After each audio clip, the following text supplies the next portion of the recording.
Miss Rutherford, this is your niece. Yes, that's correct. Is that your sister's daughter? Yes. According to your complaint, your niece came to you and asked for a loan of $500. Is that right? That's true. What did she want that for? Well, she told me that she needed the money for modeling, to take some pictures. And she put me in a tight time frame, and she started really putting a lot of pressure on me. And I love my niece, my family, and I usually try to help my family. And so you gave her the $500? Yes. What did you do with the $500? I had a friend of mine that I knew that had in the past. You were using the money for modeling pictures? Exactly. All right. And when you borrowed the money from your aunt, what did you tell her? I told her if she could give me a loan for $500, I would give it back to her within a couple of months. Okay. So it was clearly a loan. When she came to live with you, did she pay rent? No. Did she pay any money? No, I told her that she could keep that money to look for a job and get back on her feet. Is that right? Did you pay for food? Yes, I have a preference of what I like to eat, and so I kind of like, got my own food for myself. You got all your own food?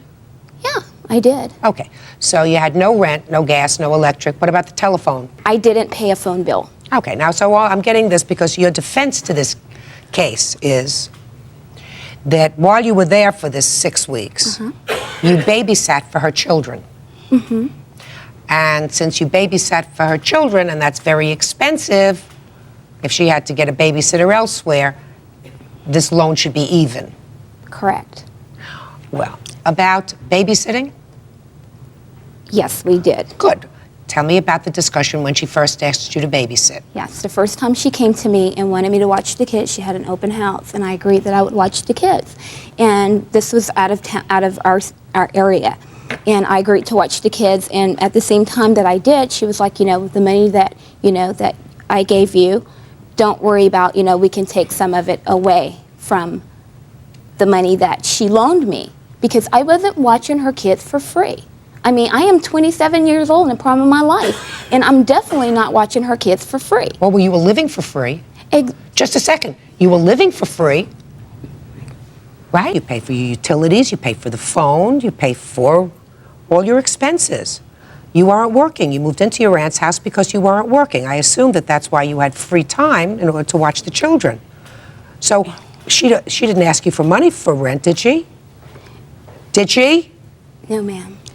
So, you want to say something? Yes, I went by her home one day, and I was knocking on the door, and the neighbor came out, and he said, well, she's on a vacation. And I started thinking, he said she went to a vacation in Hawaii. But she don't have the money to walk in. And now it's just like a lot of excuses. I did manicures, pedicures for you, and I did this and that. I love my family, and I help them, and they just like cut me in the back every time I help them. What, Miss Harris? Some of the things she's saying is not correct. When I got laid off, I had a couple of options. She wasn't my only option. I was going to go stay somewhere else, and she kept calling me saying, oh no, we're family, we're the only people we have here, come stay with me. So it's not like I'm freeloading, getting, and when she offered, I figured at that time I could help her out. So I did her a favor. She loaned you $500, Miss 27-year-old. What you're saying to me is you didn't have to freeload from her. There were other people you could have freeloaded from. Correct. Judgment for the plaintiff in the amount of $500. That's all. Parties are excused. You may step out.